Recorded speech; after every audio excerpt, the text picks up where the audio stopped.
I was in primary school when this happened, living with my family in a detached house on the outskirts of Trondheim, Norway. Winters there are pretty severe, with consistent snow cover and temperatures commonly below 10 degrees Celsius. That environmental context, it's pretty important because it made certain aspects of this situation objectively really abnormal.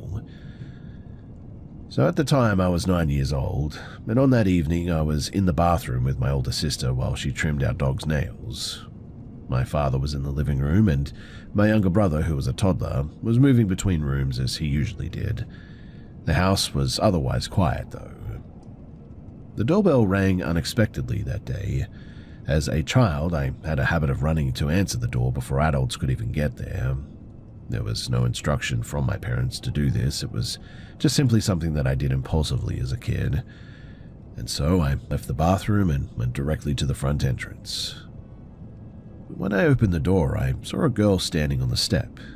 She appeared to be between roughly 11 and 14 years old, I would say. Her clothing immediately stood out, though, because it was not appropriate for the weather conditions. She was wearing a thin pink zip-up hoodie and a short skirt. Most notably, too, she had no shoes on. She was wearing only socks, which were soaked through and visibly dirty from snow and slush. Given the outside temperature as well, this alone indicated that she had been outside for at least some time. She spoke immediately after the door opened, though, but I didn't fully understand what she was saying. Her speech was rapid and somewhat disorganized. I could not determine whether she was asking for a specific person or trying to describe a situation or something. Because I did not know how to respond, I turned and I went to get my father. He was already moving toward the entrance after hearing the doorbell and my voice. We returned to the doorway together within only a few seconds. And during that brief interval, something had already changed. My younger brother had walked toward the open door out of curiosity, and the girl had suddenly picked him up. She was holding him against her body, not aggressively but firmly enough that he couldn't move away on his own. My father immediately asked me whether I knew her, and I told him that I didn't. At this point, his posture changed from neutral to defensive. He approached and attempted to take my brother back, but the girl resisted.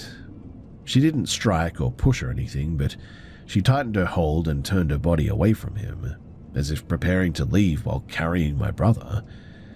My father then used physical force to remove the child from her arms, and he succeeded within a few seconds. Once my brother was no longer in her possession, her behavior, though, shifted significantly. She began crying and speaking loudly and really incoherently. She repeatedly mentioned a name which none of us recognized. She also made statements indicating that she believed that somebody was in danger or that she needed to find that person immediately or something. Some of what she said sounded threatening, but it was unclear whether those were directed threats or just expressions of panic or whatever. My father, though, attempted to calm her down and ask some basic questions such as, well, where she lived and whether she needed some help. She did not respond in a structured way, though. Instead, she abruptly sort of turned and just ran away from the property toward the street. I was then instructed to leave the entryway and stay with my sister. I did not witness what happened immediately afterward, but my father later contacted emergency services, and several hours later, I was told that authorities had located the girl in a nearby cemetery, about 100 meters from our house, and she was reportedly found sitting in the snow without proper footwear and was transported by the ambulance for medical evaluation, and apparently she was in a pretty bad condition. No further details were shared with me at that time, likely due to my age, but the incident was not discussed within the household afterward, and so daily routines resumed normally within maybe a day or two. From my perspective now, though, I guess the most plausible explanation is that the girl was experiencing a sort of severe psychological or neurological breakdown or something, possibly combined with hypothermia. Her clothing, lack of footwear, disorganized speech, fixation on locating an unknown individual, and impaired judgment regarding personal boundaries Well, they all align with that interpretation for sure. However, one element remains notable. The speed with which she moved from standing at the door to physically holding my younger brother within a matter of, milliseconds. Well, that indicates that she had immediately assessed the environment and acted with clear intent. And even if her underlying mental state was compromised, that was troubling and, pretty threatening, to be honest. After that event, I never again opened the door to unknown visitors during childhood. That change for me was immediate and permanent. And even now, decades later, I still verify the identity of anyone at my door before unlocking it.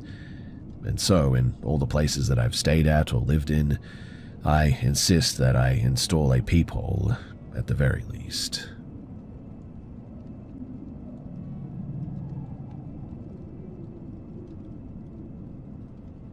Before describing the incident, some context is necessary to understand why the situation escalated the way that it did. I'm a woman in my early 20s, living in Eastern Europe. I have a mobility-related disability and rely on a cane for balance. My income has been inconsistent for several years, which has forced me to move frequently between short-term housing arrangements. At the time of this incident, I was renting a room in a shared private residence rather than a formal apartment. The arrangement was informal but common locally. I rented a single room in a family-owned house where the owners also lived. The household consisted of 2 adults, their 2 children, and the husband's elderly aunt, who had limited mobility and rarely climbed stairs as well. The house, it had 2 levels to it, and I stayed in a converted room on the upper floor, near a laundry alcove and a small rooftop access door. Now, on the day that this occurred, everybody in the household left by mid-morning. The adults accompanied the elderly aunt to a medical appointment. It was across town, I think, and the children were taken elsewhere for the afternoon. I was informed ahead of time that I would be alone until early evening, so I knew that this was going on. The house was normally loud and pretty active, but once everybody left, the absence of the noise was pretty noticeable. This was not fear-inducing by itself, but it made every small sound very much stand out. I spent the first few hours just sort of applying for jobs and responding to emails and whatnot. Nothing unusual happening during that time. But shortly after noon, I heard someone call my name from the hallway outside of my room. The voice matched the elderly aunt's tone and accent precisely. She used the same shortened form of my name that she had used many times before, and the call sounded close, not distant or muffled by any means. My immediate assumption was that the family had returned, maybe earlier than expected. And while it was certainly unlikely, it was not impossible, but the aunt had climbed the stairs with assistance every other time that I'd seen her. I stood up and unlocked my door, and stepped into the hallway using my cane, but nobody was there. The upper floor was silent. There were no footsteps, no movement, and no sound coming from the stairwell. Given the aunt's physical condition as well, it would not have been possible for her to call out and then leave the area within seconds like that. I considered that I might have misheard something mechanical or maybe even external, and so I returned to my room and I closed the door. Less than a minute later, the voice came again. This time it came from the direction of the laundry area near the rooftop access as well, and the wording was identical. I responded verbally and moved toward the sound, assuming that if the aunt had fallen or needed help, delay would be dangerous. Before stepping fully into the laundry space, I closed my door behind me out of habit. But the laundry area was empty. The rooftop door was closed. There was no airflow or outside noise that would have produced a vocal imitation like this. The house, it remained locked from the inside as confirmed later, and as I stood there, a loud impact noise came from the lower floor. It sounded heavy, like an object striking the ground or maybe the wall or something. At that point, I returned to my room immediately, locked the door, and contacted the homeowner by phone. I asked if they had returned unexpectedly or sent anyone back to the house or something like that. I was told, though, that they were still at the clinic and had not authorized anyone to enter the property. I was also told that the doors had been locked when they had left. But while on the call, I heard the voice a third time, and so did the homeowner. It came from directly outside of my door. The tone, the pacing, and the volume, they were consistent with the previous calls. The wording was unchanged, and this time I didn't respond. I remained in my room for the rest of that afternoon. I didn't hear any more footsteps, but I had the persistent impression of someone standing in that hallway. I cannot attribute the feeling to any specific sensory input, but it just didn't subside until that family returned several hours later. When the homeowners came back, they confirmed that the loud noise, the one where I heard like somebody hitting the wall or whatever, had been caused by a wall-mounted clock detaching and falling in the living room. No one could explain, though, why it had fallen. I mean, the mounting hardware was pretty old, but it was sturdy as heck, so yeah, that was weird. No one had entered the house, and as far as I knew, no one had been upstairs. There were no further incidences during my stay there, and I moved out several weeks later for unrelated issues.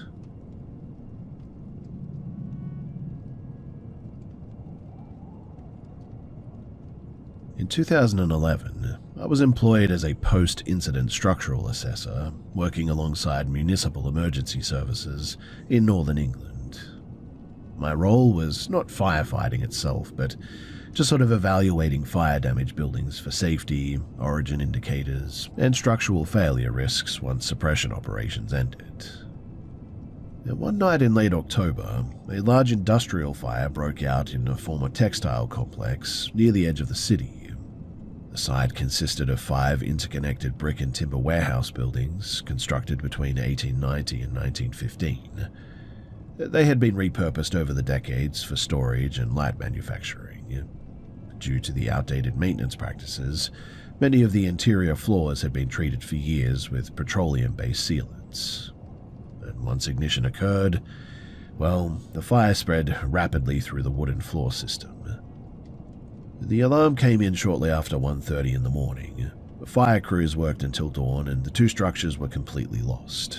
A third partially collapsed, and the remaining buildings sustained heavy smoke and water damage. Thankfully, though, no civilian casualties were reported. By mid-afternoon the next day, I was on site with a small assessment team reviewing the integrity of the least damaged structure, which bordered the collapse section. During our briefing, a senior firefighter from one of the ladder companies approached us, and he stated that while checking for fire spread during the early stages of suppression, that he had heard repeated screaming coming from below ground level in that building. He believed that it originated from the lower sublevel. He explained that flooding from the suppression efforts had filled the lower floors with murky water, and visibility was nearly zero down there. He could not descend safely at the time and assumed that the sounds were either mechanical or stress-related. Still, though, the clarity of the sound bothered him enough to mention it. The following morning, once water levels had receded a little bit, I volunteered to inspect the lower levels. I entered alone, carrying a helmet-mounted lamp and a handheld torch. No one accompanied me due to safety constraints and limited access, but what appeared from the street as ground level was actually the 3rd floor.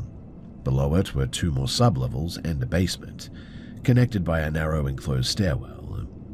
The interior lighting system had failed entirely, and outside the beam of my torch, visibility dropped to 0. This was not unusual for post-fire inspections by any means, but it was definitely eerie down here. Anyway, as I descended, the stairwell structure shifted sort of intermittently under my weight. The sound of wood flexing echoed in the confined space, and no other noise was present. I reached the first sublevel without incident and continued downward. About halfway between the next landing and the basement level, though, was when I heard a voice. It was male, calm and clearly articulated. It said, "You need to stop." The sound did not echo. It didn't sound distant or distorted or anything. It was positioned directly below me, coming from the stairwell itself. I paused and assumed briefly that another responder had entered the building without my knowledge. I announced myself and swept the stairwell with my torch. The next landing was beyond the effective range of the light, and I couldn't detect any movement. So I took one additional step. The voice instantly repeated itself, louder and closer this time. The tone was firm but not aggressive, and the wording was unchanged. At that point, physiological stress responses kicked in for me for sure. Elevated heart rate, shallow breathing, and difficulty focusing visually. I didn't perceive the panic at first, but I did recognize that continuing downward alone was no longer really appropriate. I turned and ascended slowly, maintaining visual contact with each step. I didn't hear the voice again. Once outside, I documented the lower levels as inaccessible due to insufficient visibility and potential structural instability. I didn't include the auditory experience in the official report, obviously, but several days later, the building was scheduled for demolition.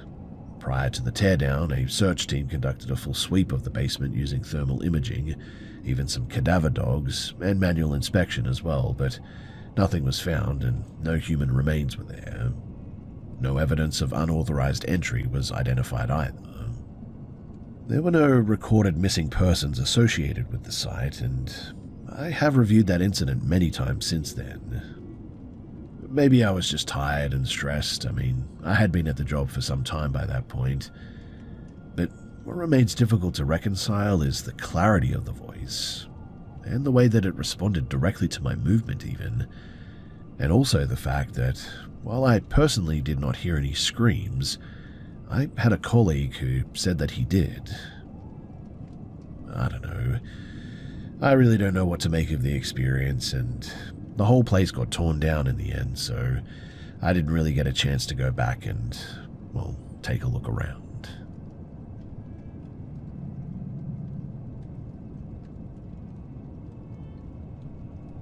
So I had spent most of the day hiking alone and returned to my vehicle shortly after dusk.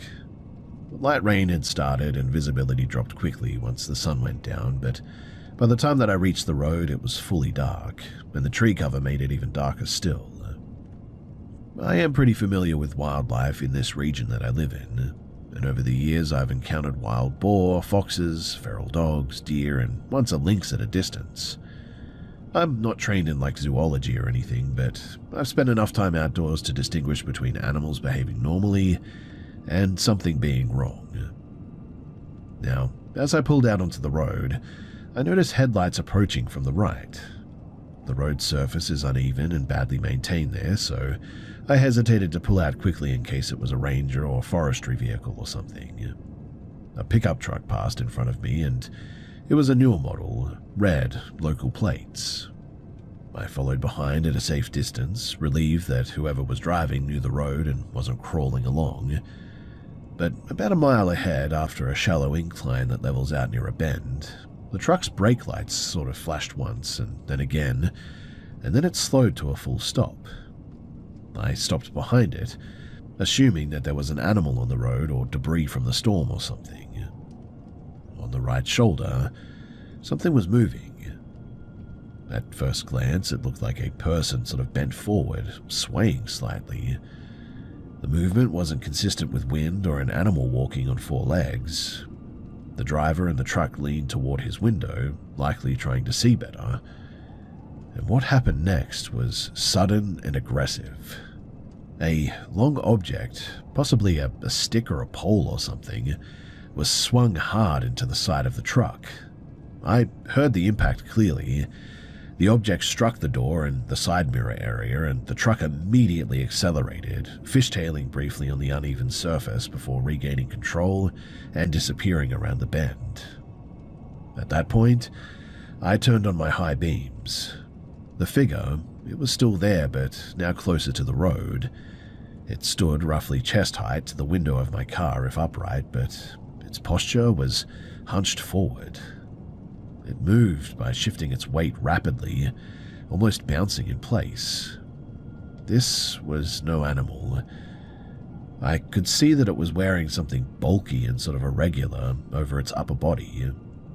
The shape initially suggested an animal pelt or a thick jacket, but it didn't move naturally with the body underneath. The head covering obscured the outline of the face, but the face itself was visible. What unsettled me most was that the face, it didn't match the body size or the posture. It appeared older, human and disproportionate, with deep-set features. The eyes were visible, but didn't reflect light normally. The hands were not gloved in a standard way. They were small and appeared wrapped or bound in material, limiting finger movement. One held the same pole-like object used to strike the truck, and several rounded objects were attached near one end, which rattled when it was shaken. The figure stepped toward my vehicle and raised the object, shaking it close to my window without making contact. I heard a muttering or a low sort of vocalization, but I couldn't distinguish any words. But the behavior was deliberate and directed. I did not stop to assess any further as well. I reversed just enough to angle away and then accelerated past the figure while maintaining distance. Thankfully, it didn't pursue me. Now, I wasn't too scared in the moment, but I definitely experienced a strong psychological response afterward. What I mean is that I certainly had some adrenaline running through my veins at the time. I repeated the sequence of events out loud while driving to prevent memory distortion, but in the days following I considered other explanations, like wildlife, but that doesn't behave that way, and maybe it was a prank. Unlikely given the location, the timing, and the risk involved. A person with severe mental illness or someone attempting roadside intimidation is possible, but the coordination and the confidence displayed suggested planning and some familiarity with the area at the very least. I later reported the incident to local authorities, and they confirmed that no patrols were active on that road at that time. No similar reports were filed, though they acknowledged occasional issues with individuals living illegally in remote park areas. So I guess that might be an explanation. Still though, I don't think it was a homeless person. In fact, whatever this thing was, I really don't think that it was human.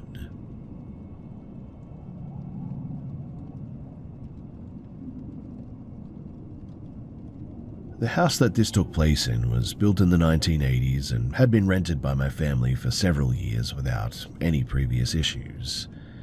The layout is pretty relevant. 2 bedrooms connected by a narrow hallway, with the living room and the kitchen at the opposite end. Also, sound carries easily through the doors, especially at night.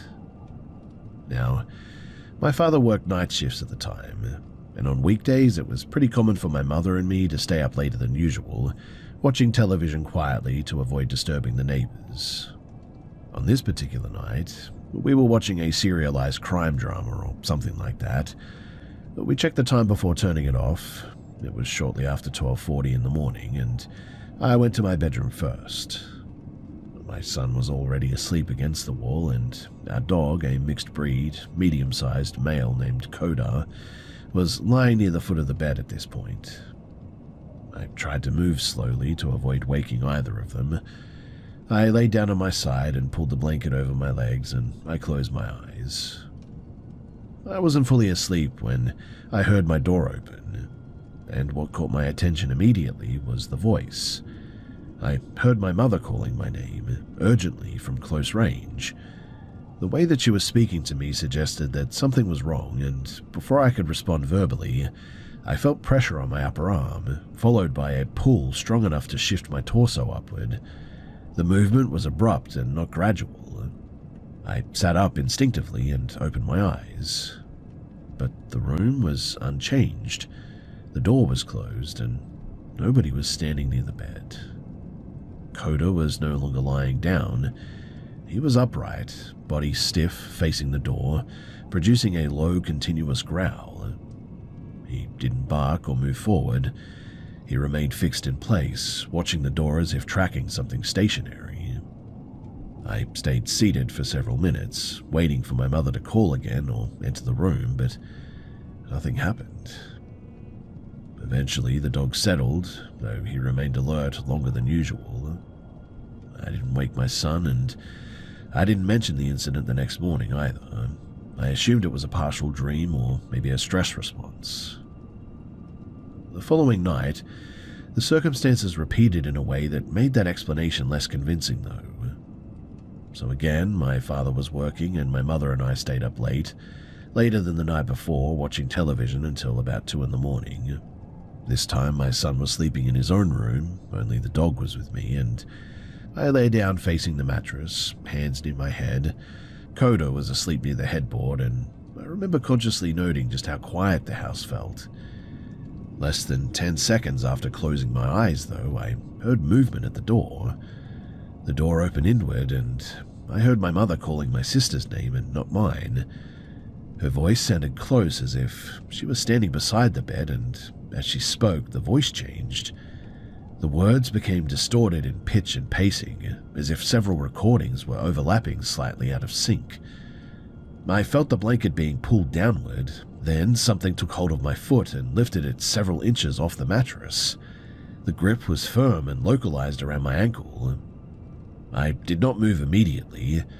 My heart rate increased sharply, and I felt a cold sensation along the exposed skin where I was being touched. The blanket was suddenly pulled up to mid-calf, and I could feel air on my foot. It was now that Coda reacted violently. He stood, turned toward the foot of the bed, and growled louder than the previous night. His posture suggested threat, not confusion. He didn't approach the area, but he certainly didn't retreat either. When I finally pulled my leg back and turned over, there was nothing visible in the room. The door was open this time. The hallway light was off, but as far as I could tell, nobody was awake. I didn't sleep again that night, and the next morning my mother told me that she had experienced intense nightmares on both nights, involving somebody entering the house and standing over her bed. She said that she had woken up feeling watched, and I told her everything at that point that I had experienced, including the physical contact and the dog's behavior. We didn't contact anyone. There was nothing really to say, and the locks were intact. There was no forced entry, nothing was missing. Also, we did check the carbon monoxide issues, and we later confirmed it was just normal air quality as far as we knew of.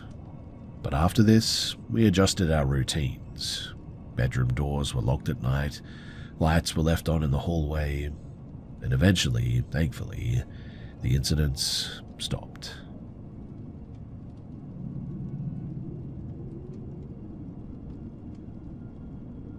I genuinely avoid talking about unusual experiences because they tend to get reduced to arguments about memory accuracy or personal bias and things of this nature. I work in a field where attention to detail really matters though, and I'm aware of just how unreliable recollection can be. That said, one incident from my previous job, it's never fit into any category that I'm comfortable dismissing outright. From 2011 to 2020, I worked as an administrative coordinator in an old place. It was a government building constructed in stages between the late 1800s and the early 1900s. The structure itself is massive and internally repetitive too. Long corridors, identical doorways, symmetrical stairwells, and enclosed bridges connecting separate wings. Each floor loops back on itself in ways that makes orientation difficult if you're sort of distracted as well. The building itself, though, is in constant use during business hours, but acoustically it behaves as if it's pretty much empty. Offices are sealed behind really thick doors, and you can walk an entire floor without hearing a voice or seeing any movement. It's not intimidating in a sort of dramatic way, but it does produce a bit of a persistent sense of isolation that most staff simply learn to ignore. Anyway, in March of 2018, I was assigned to deliver documents between two departments on the same level, room 4C17 and 4B02. The route required passing one of the main elevator banks at the far end of the west corridor. I remember reviewing the paperwork as I walked, moving slowly because there was no urgency. As I approached the elevators, I noticed a colleague standing near the call buttons. Her name was Elaine. We weren't close, but I did recognize her easily. She had worked on the same floor for years, and what stood out immediately was her appearance. She was wearing a formal outfit that was noticeably more polished than normal office attire. It registered as a bit unusual, but not alarming, I guess. I made brief eye contact, acknowledged her with a nod, and I said hello. She responded with a small wave. Her expression was neutral. She didn't speak. The elevator doors remained closed, and I continued walking, turning the corner toward my office, and didn't think too much about it. Well, the following morning, the atmosphere in our department was noticeably different. Several staff members were gathered near the printer, speaking in hushed voices. I asked what was going on, and one of them asked me if I had heard about Elaine. I said that I hadn't, and that I had seen her the previous afternoon near the elevators. There was an immediate pause in the conversation. Somebody else then said that that wasn't possible. According to the information that had just been received, Elaine had died at home during the night 2 days earlier. Her absence hadn't been reported until her adult son contacted Human Resources that morning.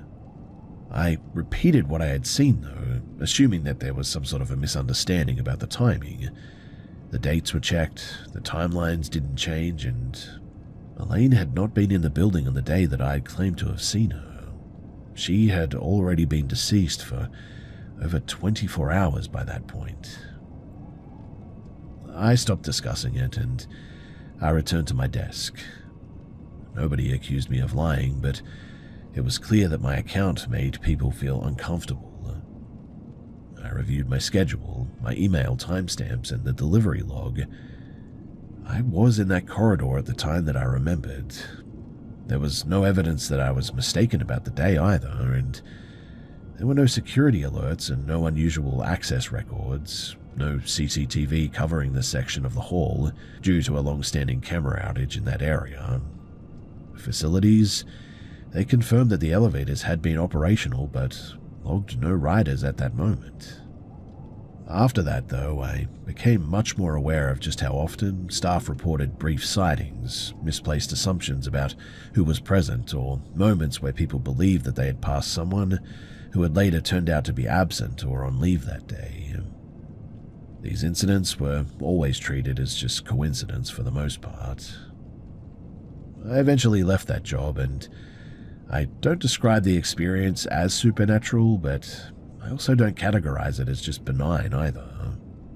And I guess what unsettles me the most is not that I might have been wrong, but that, given the circumstances, I really have no reliable explanation for how I could have been right.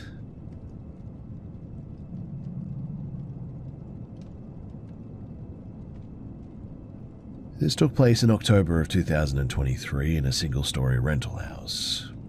I live there with my 3 children, and the house is pretty small, with thin internal walls, and we often sleep together in the main bedroom when the kids have trouble settling. Now, the first incident happened late one night while I was lying awake with all 3 children in bed. The lights were off and the house was quiet, but without warning, I felt a localized sensation along the back of my neck, similar to like static or maybe a light pressure combined with tingling. It was specific enough that I became aware of my posture immediately, and I didn't panic, but I certainly was alert.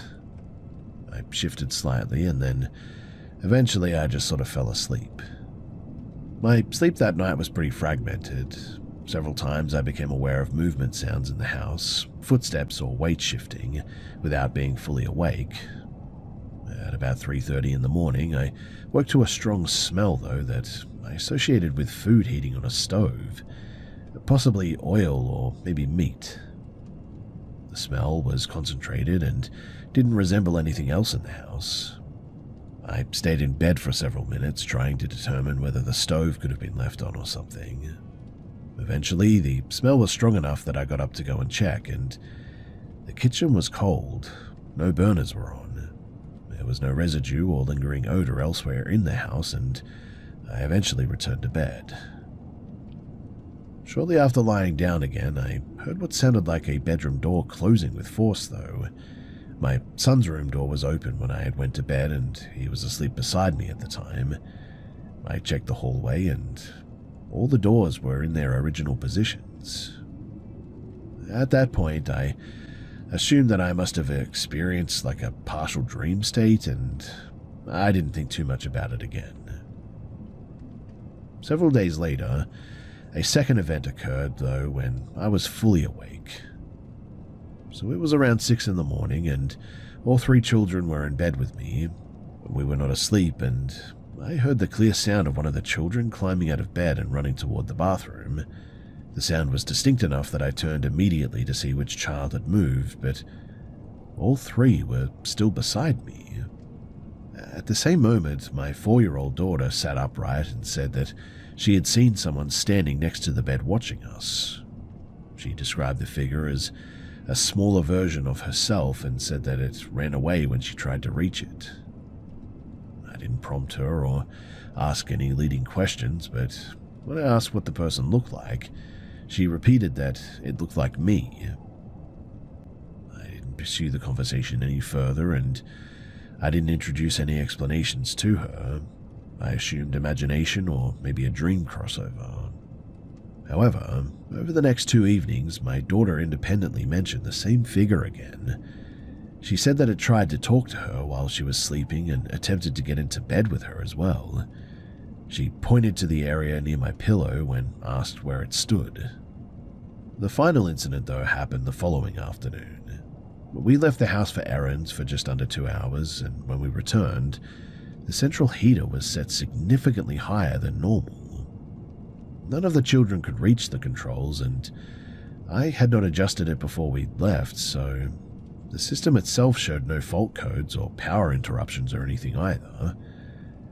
At that point, I documented the sequence of events and stopped speculating. I was uncomfortable with the repeated proximity of these incidents to my children mostly, and also to sleep-related transitions.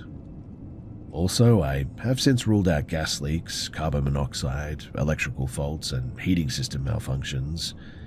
I also limited exposure to media or discussions that could influence my daughter's descriptions.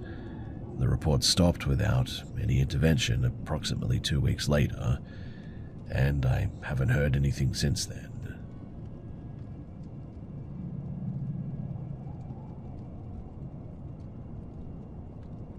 So I work in field biology and behavioral research, and this incident stands out mostly because it occurred while I was fully alert, actively working, and corroborated by another person under the same conditions.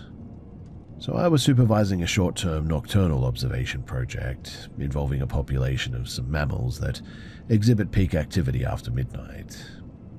The site covered several square miles of managed bushland with limited infrastructure around.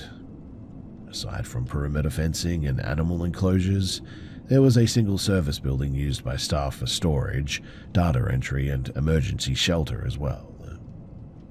Our work schedule was pretty consistent. 2-hour observation blocks beginning shortly before midnight. Lighting was restricted to filtered headlamps to avoid altering animal behavior. On the night in question, the first observation window concluded without incident. For the second block, one colleague, Mark, and I positioned ourselves near an elevated enclosure to monitor response patterns to visual stimuli. Within the first few minutes, animal behavior diverged from baseline. Instead of approaching the stimulus or vocalizing, the animals remained clustered near cover and showed minimal movement. This alone wasn't too alarming, but was definitely noted. About halfway through the observation window, I became aware of a sound that didn't align with environmental noise patterns here. It was tonal and repetitive, similar to breath-driving whistling or a single-note instrument. At first, I really didn't know what it was, but then the sound persisted and appeared to change in proximity without changing direction. I turned to Mark to confirm whether he was hearing it too, and before I could speak, he asked the same question. Neither of us could identify a source, too. The reserve is isolated, as I mentioned, and access was restricted at night. There were no vehicles scheduled, and the nearest road is like over 300 meters away, separated by dense vegetation that normally dampens sound. Shortly after this confirmation, though, I heard a separate sound. It was distinct from the tonal sound that I had heard before, but it was quiet and directional, coming from behind and slightly to my left. It sounded a lot like somebody saying, "Come here." The words were not shouted or projected. They were delivered as if someone was standing nearby and speaking at a normal volume. I didn't see anyone. I also didn't respond. I also did not tell Mark immediately because I was attempting to rule out internal causes before introducing any bias. Within seconds, though, Mark physically shifted closer to me and said that he felt like we were being watched. He didn't report hearing the speech, but he confirmed a strong sense of, presence is how he put it. At that point, all the animal activity as well suddenly just completely ceased. The enclosure went silent, there was no movement, no calls. This was pretty abnormal for the species and the time window as well. The tonal sound stopped abruptly.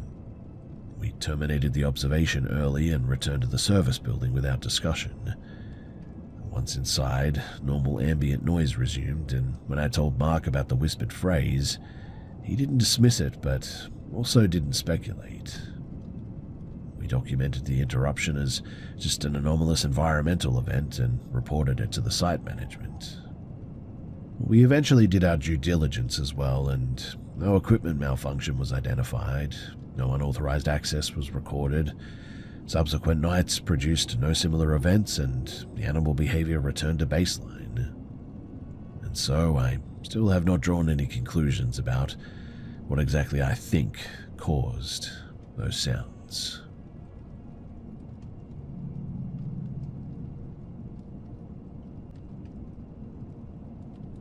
I'm sharing this now because, well, enough time has passed that I can separate what happened from what it felt like at the time.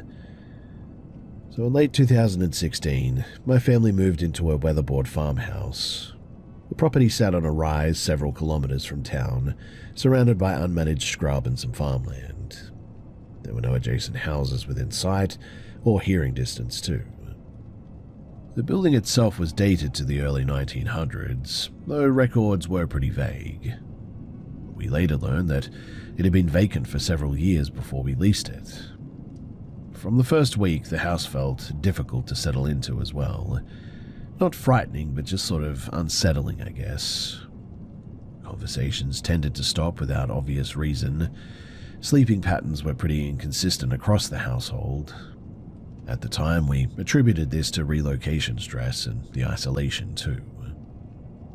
The initial disturbances, they were pretty minor and non-specific. Like at night, there were intermittent sounds that resembled light tapping or pressure against internal walls. Occasionally, there were single impacts like door shifting, objects making contact with surfaces without obvious cause, and these were never loud enough to justify alarm and were consistent with an old structure exposed to temperature changes and wildlife and all that. The driveway was compacted gravel extending maybe about 40 meters from the main road. On multiple nights, different family members independently reported hearing what sounded like footsteps progressing along the driveway toward the house. The cadence was slow and deliberate, not consistent with an animal's or vehicle's, obviously, and each time, exterior lights were checked and nobody was ever there. No tracks were found the following morning, and it was weird. Inside the house, too, small inconsistencies became pretty common. Cupboard doors were left ajar, drawers partially opened, items relocated short distances without anyone recalling moving them. None of these incidents were significant alone, but what made them notable was frequency and distribution. No single person was responsible, of that we were very much convinced, and the events were noticed by everyone without prompting. And then, within about 2 months, auditory experiences escalated too. At first, it sounded like speech filtered through walls, as if someone were talking in another room. Later, several of us heard whispers close enough to register direction but not origin. On at least 2 occasions, I heard a voice say, "Come here," from behind me while I was alone in the house. Each time the sound was brief, quiet, and conversational in tone, I would say, and there was no one ever present. Visual anomalies followed too. Peripheral movement without a visible source, dark shapes crossing hallways that resolved into nothing when directly observed. I personally assumed that I was just tired and seeing things, but we had dogs on our property as well, small terriers, and occasionally heard growling that we assumed was theirs, but over time it became clear that some of the sounds just didn't match their vocal range. The dogs, they would often react by freezing or staring toward interior corridors without barking. And in early 2017, I recorded a short video in my bedroom during daylight hours. When reviewing it later, a human-shaped silhouette passed behind the window line and disappeared from view. The weather conditions that day made an exterior explanation very unlikely too, and nobody else was on that property. The footage, it was still inconclusive, but definitely unsettling due to the timing and all that. It was at this point too that physical marks began appearing on my legs and on my arms, linear scratches, spaced too widely to match our cats or anything else. Mind you as well, they appeared literally overnight and were not accompanied by pain at the time that they occurred or anything. The layout of the house amplified everything too. From the living area, a long hallway connected the kitchen to an external garage, and on several nights, both I and visiting friends observed a figure move through the hallway at a normal walking pace. Mind you, this was not like those peripheral ones. It was not a shadow flicker or a reflection or anything too. It appeared consistent in shape and speed, and it didn't seem to react to the observation too. My bedroom was located in a sort of converted undercroft beneath the main structure, accessible only from the outside, and from that space I regularly heard movement above me that didn't correspond to foot traffic pattern upstairs. Voices were occasionally audible, but when checked, nobody had been speaking. Later too, we noticed that multiple bedrooms, including mine and the ones directly above, shared periods of intense discomfort. What I mean is that your breathing felt strained, sleep was just really disrupted. These sensations were always localized and never affected the entire house, which was really weird. My mother, she personally disliked the property from the outset. She avoided being there alone when possible, and on one occasion when she stayed overnight by herself, she experienced a prolonged episode of sleep paralysis or something. She reported seeing a tall, thin figure standing in the hallway watching her. She was unable to move or speak, and described a strong sense of awareness coming from the figure. After that, she refused to stay alone in the house ever again. The day that we vacated the property too, we conducted a final inspection beneath the house near the water system, and it was then through an access panel that we found markings on the ground, like geometric shapes drawn into the dirt, and several heavily used candles arranged around them. The wax was old and hardened, and no one in the household had been aware of this area previously. In fact, it was kind of a miracle that we even found it at that point. Only then, though, did we recall the real estate agent mentioning reports of trespassers during the vacancy period. Further into the bushland, about 200 meters away from the house, objects had been arranged between rocks, like dolls and deteriorated paper materials and things like this. The authorities were notified, but nothing actionable was ever found. During the time that we lived there, 6 pets total died under unrelated but really unusual circumstances. This didn't continue after we moved as well. We left that property in mid-2018, and since then, we've lived in a newly constructed home. No similar events have occurred, no disturbances, no behavioral changes, and no unexplained sounds. And really, it's the contrast of being in a new place that makes thinking back on that old place just so much worse.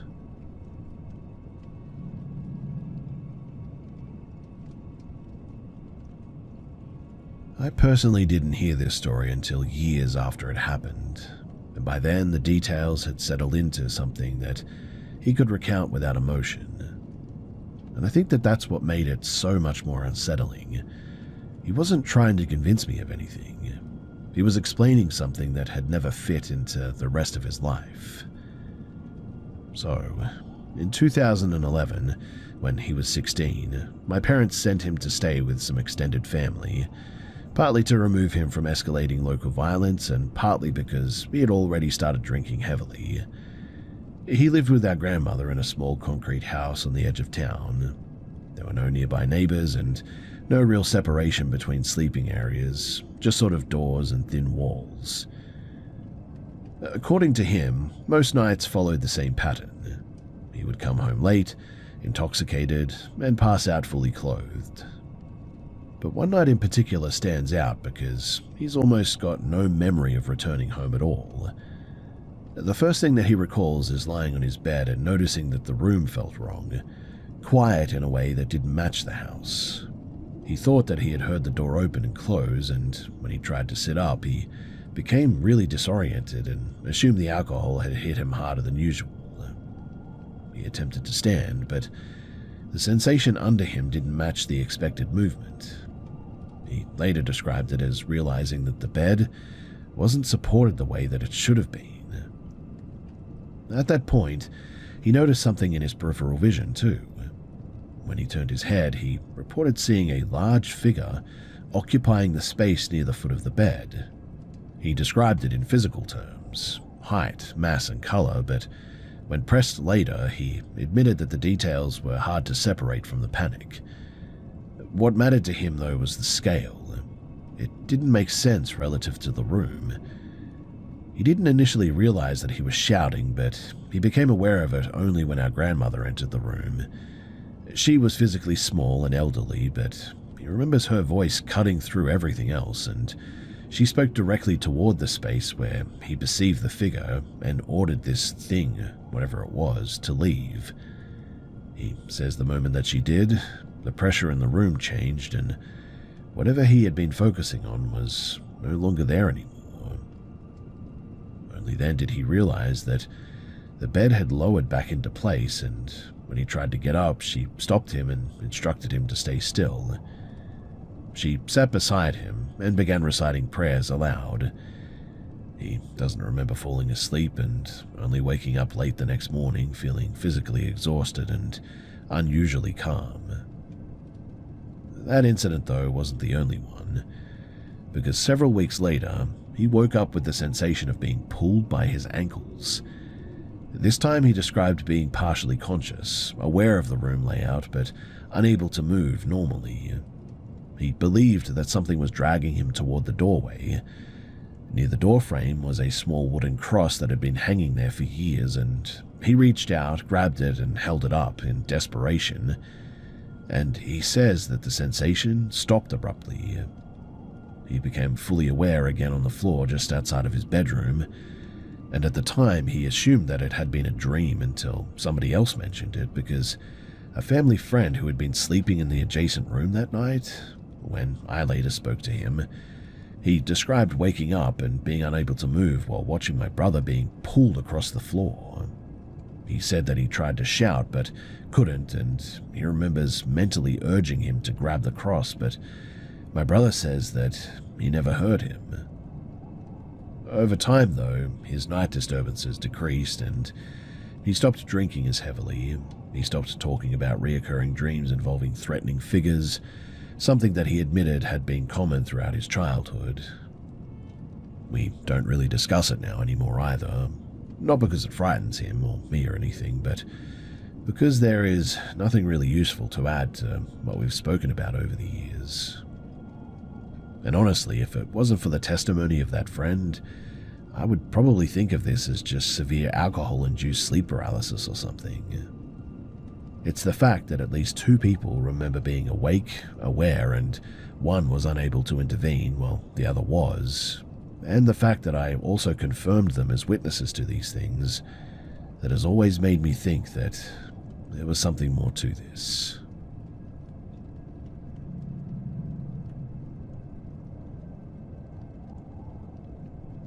I didn't think much about this incident for years because, well, at the time it felt like something that we had simply stumbled into by accident, rather than something that was directed at us. It wasn't until I was older and better understood how remote that area actually was that I started reconsidering just how close we may have come to something dangerous. So this happened in late October of 2008 when I was about 15 years old. I lived in a pretty rural area where large stretches of protected scrubland sit between farmland and river systems. Some of it is managed conservation land, and while there are marked walking tracks, locals were known for often cutting across unofficial paths. Now, a friend of mine and I used to explore those areas pretty regularly, but we weren't looking for anything specific, mostly just old fence lines, abandoned equipment, or remnants of earlier properties that had been cleared decades earlier. It was common for teenagers there to wander well beyond the official trails. And on that day, we had started walking mid-afternoon. By the time that we moved off the marked track, the light was already beginning to drop. We were probably about 90 minutes from where we had parked, and we came across a clearing that neither of us really remembered seeing before. It wasn't a natural open space, too. The ground had clearly been disturbed here, and near the center was an old utility vehicle parked at a sort of angle, partially concealed by some low scrub. That alone was obviously pretty unusual. Vehicles, they weren't permitted in that area without specific authorization, and access points were pretty limited too. 2 men were standing near the rear of the vehicle though. One had a shovel in his hands and there was a mound freshly turned soil beside them. From our position, we could see that they had already dug a hole of significant depth. There was a brief moment where both sides sort of noticed each other at the same time, and nobody spoke, and neither group approached. Then both men moved quickly toward the vehicle. They entered it almost immediately and drove straight toward the tree line where we were standing. We reacted without discussion and ran back into the thicker vegetation. The terrain there was terribly uneven, and the visibility dropped to almost nothing once you left the open ground. We moved until we found a dense tangle of fallen branches and positioned ourselves inside of it, trying to remain completely still. We heard the vehicle stop near the edge of the clearing. A short time later, we heard the doors open and close. Voices followed, first indistinct and then clearly they were searching. At one point, we could hear one of them moving through the brush in our general direction too. We also heard dogs barking. Whether they were actually present or simply being referred to, we couldn't really tell, but the sound was close enough to cause concern.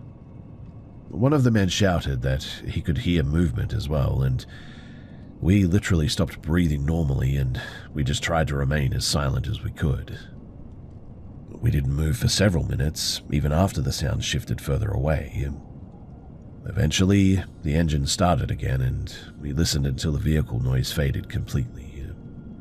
Only then did we begin retracing our route back toward where we had left our car. We didn't speak during the walk back or during the drive home.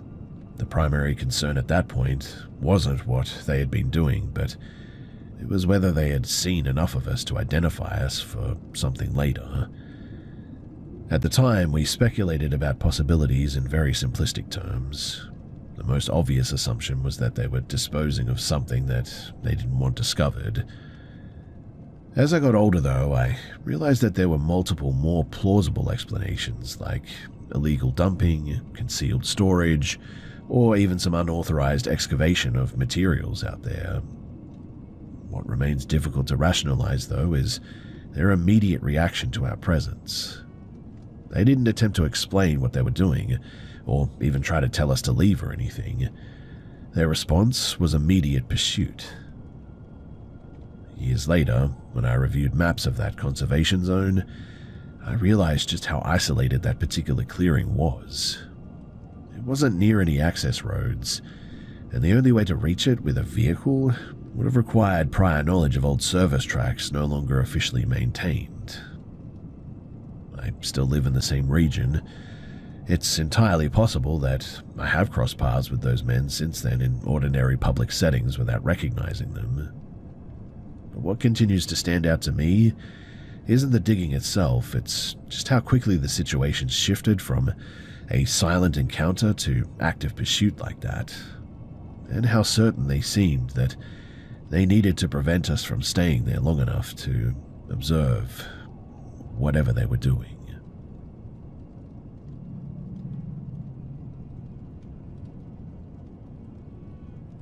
Back in 2019, when I was about 14 years old, my father was working long-haul freight routes, and during school holidays, I occasionally traveled with him.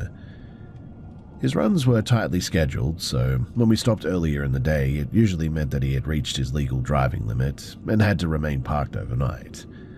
That afternoon, we pulled into a roadside stop. It wasn't a large facility, but just a sort of wide gravel lot, divided between heavy vehicles and smaller cars, a few shaded tables there and some basic amenities. There were no buildings though nearby and no staff present or anything.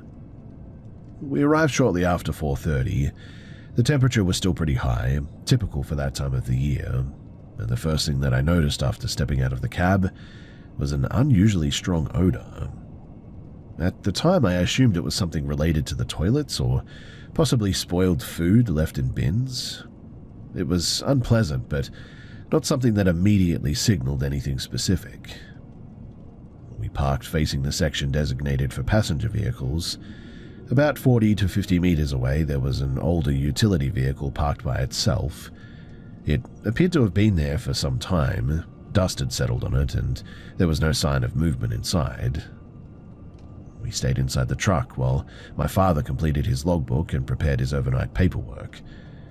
The smell, though, continued intermittently, and especially when the wind shifted. Well, after roughly an hour, a marked police vehicle arrived. 2 officers exited and walked directly toward the parked utility vehicle without surveying the rest of the area first, which suggested that they already knew why they were there, and from our position we could see them circle the vehicle and sort of speak briefly to each other. One officer approached the driver's side window and then stepped back almost immediately.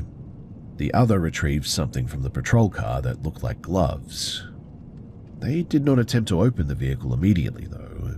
Instead, they waited near their car for about 20 minutes. A second vehicle arrived later, which I now recognize was a contracted forensic transport van. 2 individuals wearing protective clothing exited and went directly to the parked utility vehicle. From where we were, visibility was pretty limited, but it was clear that they opened the vehicle and had begun working inside it for several minutes before bringing out a covered stretcher. It was at that point that it became obvious that a deceased person had been inside the vehicle for some time. The sequence, it was handled quietly and efficiently. No announcements were made and the rest area was never closed. Other travelers continued arriving and leaving without being aware of what was happening. The entire process, from the arrival of the forensic transport to their departure, it took less than 30 minutes. After they left, the police remained briefly to complete documentation, and then they also departed. The vehicle itself was removed shortly afterward by a tow operator who had arrived near dusk. Neither my father nor I approached anyone or asked any questions at the time. From a distance, the most likely explanation appeared to be exposure-related death, given the conditions and the fact that the vehicle had been stationary in direct heat for an extended period of time. But what has stayed with me over all this time isn't the sight itself, but the timeline, really. You see, when we arrived, the vehicle was already present, and the odor had clearly developed to a noticeable level. That indicates that the individual had likely been there for many hours at least, possibly longer, without anyone intervening.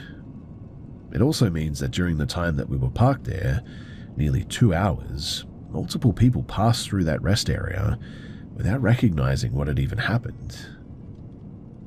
In the years since then, I have attempted to locate any public record or news mention corresponding to the time frame and location, but I just haven't found anything definitive. And so what remains really unsettling is realizing just how easily something severe can occur in an isolated, true, but publicly accessible place, and how long it can remain unnoticed, simply because everyone assumes that someone else will notice first.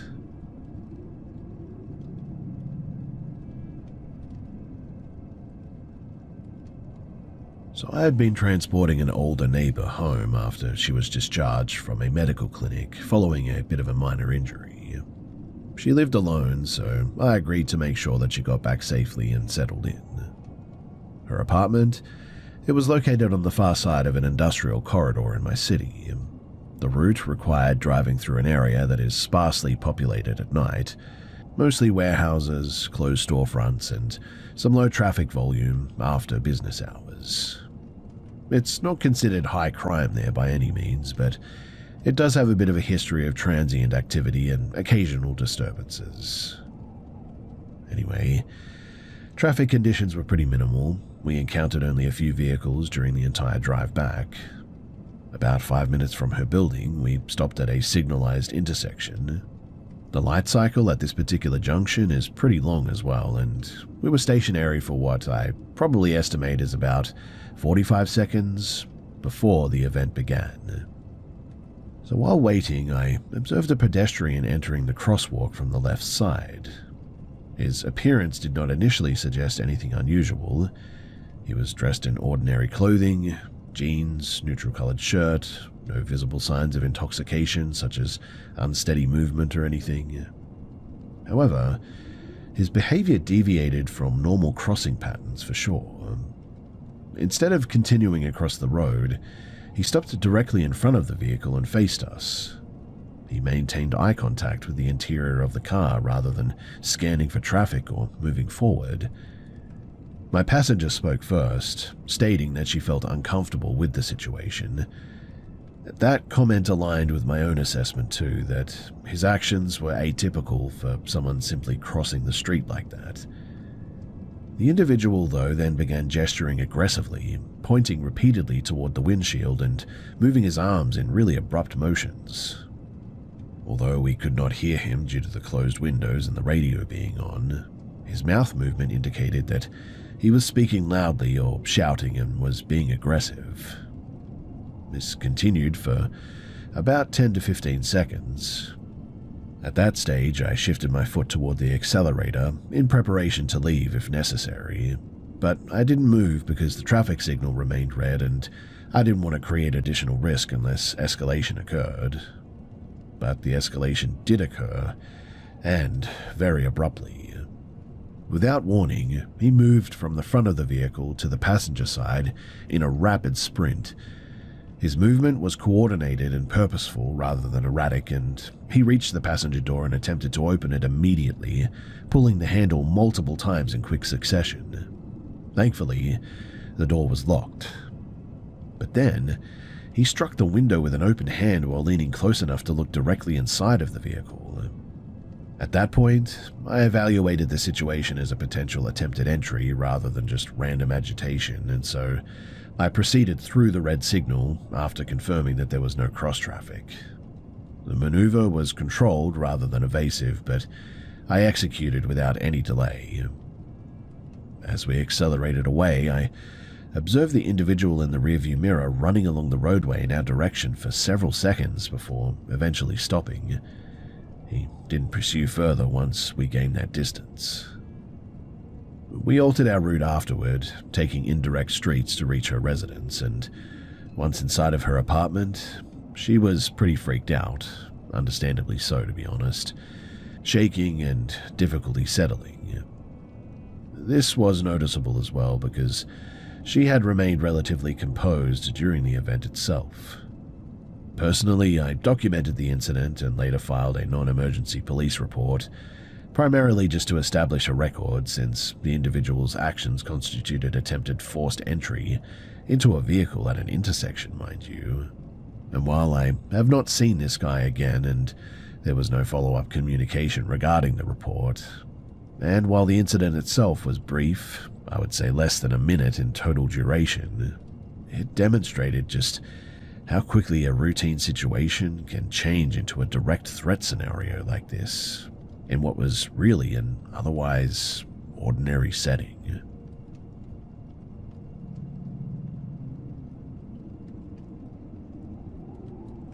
In late winter of 1998, when I was 16, I was traveling back toward my home state after leaving it months earlier. I wasn't alone, too. Two other teenagers were also moving between cities without stable housing and were traveling with me.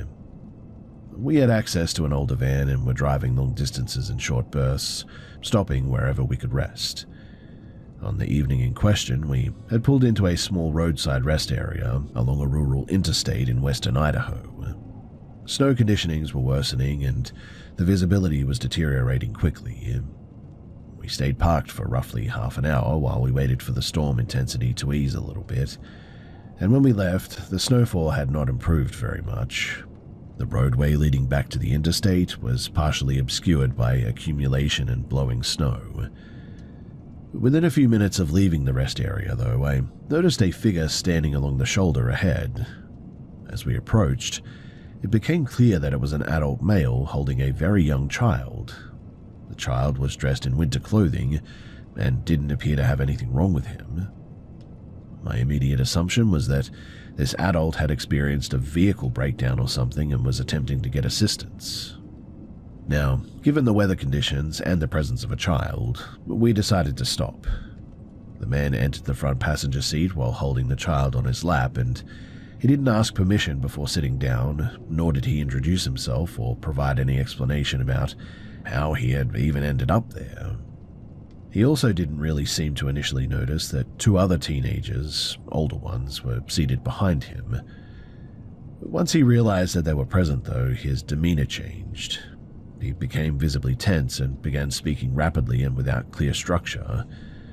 The content of his speech focused on unrelated topics, primarily about purchasing recreational equipment in inland states because of lower prices or something. His tone was unusually intense, though, and very repetitive, too. The conversation, it didn't follow normal social patterns, is what I'm trying to say. He didn't respond directly to questions and didn't ask any himself. The child's behavior was equally unusual, too. Throughout the entire interaction, the child remained completely still. He didn't cry, speak, or even attempt to engage with anyone in the vehicle. He didn't look toward the adults for reassurance or anything, which would typically be expected in a stressful situation involving strangers. Instead, he just stared downward continuously. He also showed no reaction to subtle vehicle movements or loud conversation or anything. We drove for maybe about 15 minutes before the man requested to be dropped off at a fuel station in a small town along the route that we were going. He exited quickly without further discussion and walked away while still holding the child. At the time, I didn't pursue the situation any further. My primary focus was getting through the trip safely in all this poor weather. But years later, as an adult, I began reviewing past events from that period of my life more critically, and I had become interested in cold cases and missing persons in investigations, which led me to reconsider that encounter a little bit. And several aspects began to stand out upon reflection. First, the man never indicated where he had come from or why he was walking in severe weather conditions with a small child. There had been no visible vehicles nearby either, which means that either he was walking for quite some time, or there was no vehicle. Second, the child's lack of movement and complete silence over an extended period was not consistent with normal behavior for a child of that apparent age. Third, the adult's conversational patterns suggested significant psychological instability, or at the very least, extreme stress. Now, while researching historical missing persons reports from that region in that time frame, I did find a case involving a young child reported missing within days of when this encounter occurred. The physical description of the child's clothing, it closely resembled what I remembered too. I eventually contacted investigators to provide a statement, and they confirmed one detail that I provided relating to clothing design had not been publicly released, and so they wanted to organize more time to sit down and talk. No definitive confirmation was ever given to me regarding whether the individual that I had encountered was connected to that case, and the investigators stated that due to the passage of time and the lack of additional evidence that they could neither confirm or rule it out either. That encounter too lasted less than 20 minutes, I would say, but the implications of it only became clear decades later when viewed through a more informed perspective, I guess you could say.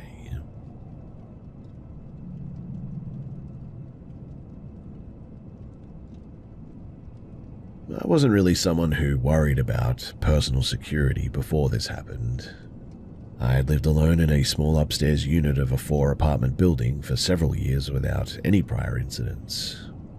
The neighborhood, it had a low crime rate too, and there was limited through traffic, and access to my unit required climbing an exterior stairway that was visible from the street.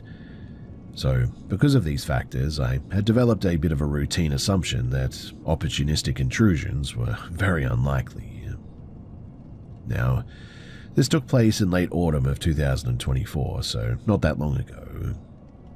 I'd gone to bed earlier than usual that night, sometime before 10 p.m, and as part of my normal routine, I closed and locked the main entry door and engaged the deadbolt. In hindsight, I think the bolt never really fully sat in the strike plate there, but there was no sign of forced entry later, which indicates that the door had been left technically unsecured, despite appearing locked, I think anyway. Anyway, at about 11 p.m, I woke abruptly to a bright white light directed at my face. My initial interpretation was that I had accidentally activated my own phone's flashlight, since I often kept my phone near me while sleeping. That assumption lasted only a few seconds though, because during that same moment, I registered a pressure on the mattress beside me and the distinct sensation of someone shifting their weight as if attempting to sit or lie down. As my vision adjusted, I realized that there was another person next to me in the bed. The individual appeared to be male, wearing dark clothing, including a hooded sweatshirt. He was holding a smartphone with a flashlight function turned on and was angling it toward me while looking down at the screen intermittently. I reacted verbally and moved to leave the bed immediately. Now, because I use a medical breathing device at night, the tubing caught and pulled the unit off the table as I tried to stand, and the device struck the floor, creating a loud noise. But weirdly, even this didn't appear to, alarm the intruder at all. I backed away from the bedroom while maintaining visual contact. The person didn't attempt to grab me or move quickly or anything. Instead, he followed at a very slow pace, and he was still focused partly on his phone. He repeatedly said short phrases such as "sorry" and "my mistake," but his tone did not match a genuine accidental entry scenario at all. The phrasing seemed calm and rehearsed rather than confused. In any case, I continued retreating toward the rear exit of the unit, which leads directly to the exterior stairway, and once outside I began shouting loudly for him to leave and to alert the neighbors. At that point, he stopped advancing and shifted his behavior. He adopted a casual posture and spoke in a sort of conversational tone, asking a single-word question implying that he had entered the wrong place. There was a brief moment when the phone light illuminated part of his face, and he appeared to be a young adult male with no immediately distinguishable marks visible under the lighting conditions. But after several seconds of standoff, he turned, descended the stairs at normal walking speed, and left the area. He didn't run or show any urgency, and I was focused on contacting emergency services, and I didn't track his direction of travel. A nearby resident heard me yelling and came outside to remain with me until the law enforcement arrived. Officers conducted a preliminary check of the building and surrounding area, but they didn't locate anyone matching the description. There was no evidence of forced entry, supporting the conclusion that the door had not been fully secured. Now, in reviewing the timeline afterward, I identified two prior interactions that, while not conclusively linked, now appear pretty relevant. So about 1 week earlier, a delivery driver who brought food into my unit displayed really unusual behavior. He stumbled repeatedly while approaching the door, collided against it several times, and ignored written instructions not to knock. There was a strong odor of alcohol, and his coordination was visibly impaired. That incident was reported to the delivery company at the time. A separate earlier observation involved a transient individual who had spent extended periods near the building months before the intrusion. He frequently remained in the driveway area, smoking and staring at residents. However, that person had not been seen recently, and there's no direct evidence connecting him to the break-in at all. But the most unsettling aspect of the incident is really the intruder's demeanor. He didn't behave like someone surprised to have entered the wrong residence. He also did not act like someone attempting immediate theft or anything.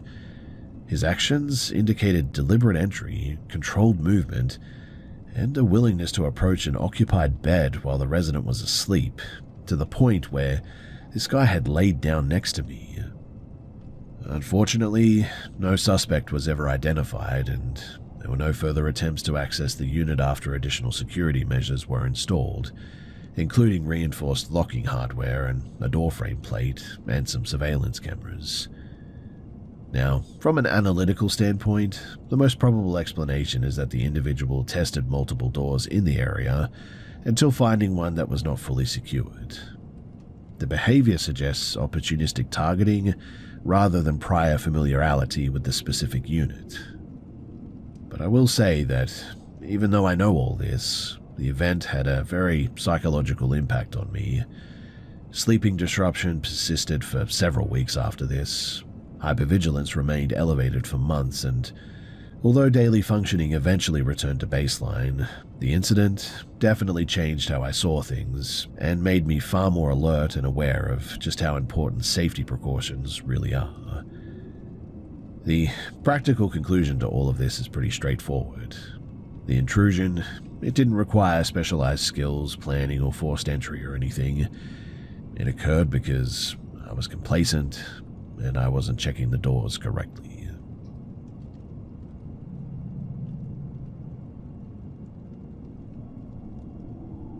So in January of last year, I left my apartment in the early evening without, any really specific objective.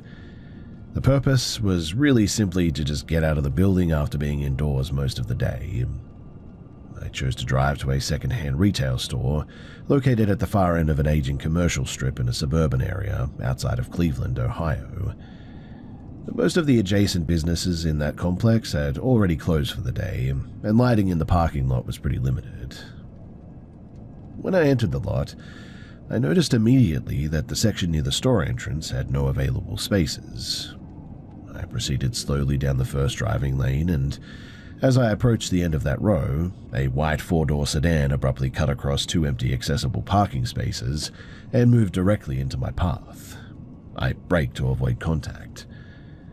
There was no horn use or visible reaction from the occupants. The sedan contained two adult women in the front seats. Neither made eye contact, but both appeared to be aware of my presence based on head orientation and body posture. I continued driving and moved to an adjacent row that was largely empty due to the surrounding businesses being closed.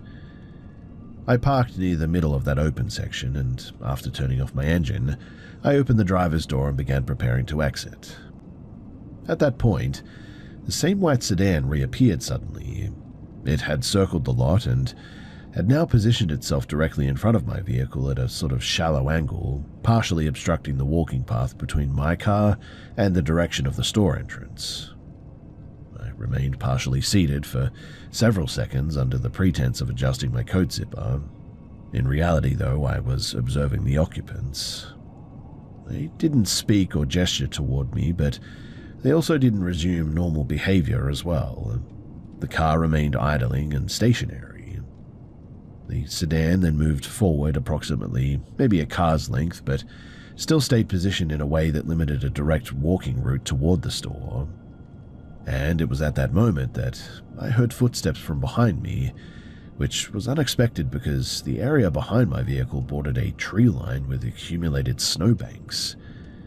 I turned, though, and observed an adult male, maybe about 10 to 15 meters away, walking directly toward me. He wasn't moving along a defined pedestrian path and appeared to have come from the wooded edge of the property rather than from the parking lot entrances. His direction of travel was not aligned with the store or any visible destination. There was no verbal interaction, and he didn't call out or signal in any way. His pace was steady, though, and direct. At that point, I reassessed the situation.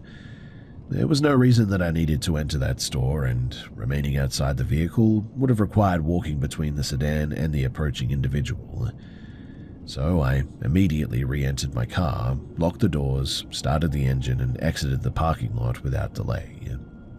While leaving, though, I observed through the mirror that the white sedan remained stationary and didn't attempt to follow or anything. Now, there was no definitive evidence that the individuals were acting in coordination, but several factors were inconsistent with routine parking behavior, that much was clear. The initial vehicle maneuver that cut across the accessible spaces, well, that was weird. The repeated repositioning near my car without a clear purpose, and the presence of a pedestrian emerging from, well, pretty much out of nowhere, an area not typically used for foot traffic at all. That was weird too. From a situational awareness perspective, I'm pretty sure that this was a setup. Whether the intent was confrontation, theft, or, well, I really do not want to think about that.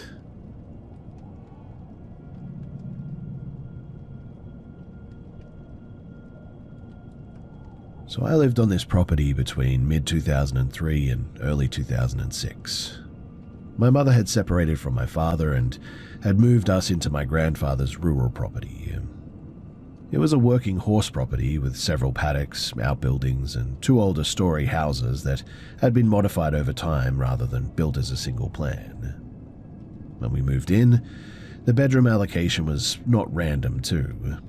My grandmother offered my mother a choice between two upstairs rooms on the western side of the house, and so my mother chose the larger one for herself and assigned me the smaller adjacent room. Years later, she told me that she regretted that decision because she had always felt uncomfortable about that specific room, although she never explained that to me at that time. The layout is pretty relevant too to this place. So my bedroom shared a wall with a narrow storage attic that had been converted from unused roof space. Access to that attic was through a lightweight interior door located inside of my room. The attic itself had no lighting, no windows, and minimal insulation. It was essentially just a crawl space large enough to walk through while hunched. And during the few months there, nothing unusual really occurred during the day. The issues were always limited to nighttime. I repeatedly heard a sound that I initially interpreted as an infant crying at a distance. The sound was faint, irregular, and didn't appear to originate from a consistent direction. It didn't resemble animals that I was familiar with at that age, and when I asked my grandmother about it, she attributed it to livestock from neighboring properties, specifically goats. That explanation was plausible enough in a rural setting for me, so I accepted it. Over time, additional minor anomalies occurred though. The most frequent involved my radio. I would leave it turned to a specific station before school, and when I returned home, it would sometimes be set to a static or an entirely different frequency. I asked each family member whether they had entered my room, and all consistently denied doing so. There were no signs of forced entry or disturbance, and I even hid it at one point to try and see if I could stop it, but it never did. Another reoccurring issue involved a bedside lamp with a manual switch. On multiple mornings, I woke up to find it turned on, despite having no recollection of activating it during the night. At that age, I assumed I might have been turning it on unconsciously while sort of half asleep or something. But the situation, it escalated when the attic door began opening intermittently. The door, it didn't latch securely due to age and warping, but it did not open freely under normal conditions either. Several times I left it closed before bed and found it partially open later.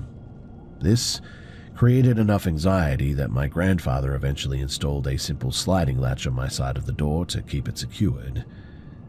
Separately from my experiences though, my grandmother observed something unusual involving my grandfather too.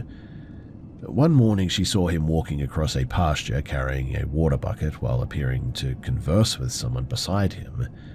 When he returned inside, she asked who he had been talking to, and he initially answered that he had been speaking with a man that he referred to by name, then immediately corrected himself and laughed, stating that he must have imagined it because no one had actually been present. That was obviously very weird, and she never knew what to make of it. About a year after we moved in, though, a separate discovery occurred in one of the paddocks. The horses frequently congregated under a single tree for shade there, and over time their movement eroded the topsoil in that area, and this exposed several stone markers that turned out to be old grave markers. The property had previously contained a small family burial site that had been partially cleared decades earlier before the land was sold. Records later confirmed that at least 2 of the graves were associated with deaths during childbirth in the early 20th century. We also learned that an abandoned barn on a neighboring parcel had been the site of a suicide about 60 years before we had moved in. This information came from a longtime local resident rather than any official documentation, but the person was trusted and pretty believable, to be honest. Now, one of the more unsettling experiences occurred on a school bus, believe it or not. Because of the rural location, I was normally the first passenger picked up in the morning. On one occasion, due to a temporary route change, another student was already on board when I entered, and he initiated conversation and stated that his family had apparently previously lived on the same property where I was currently residing.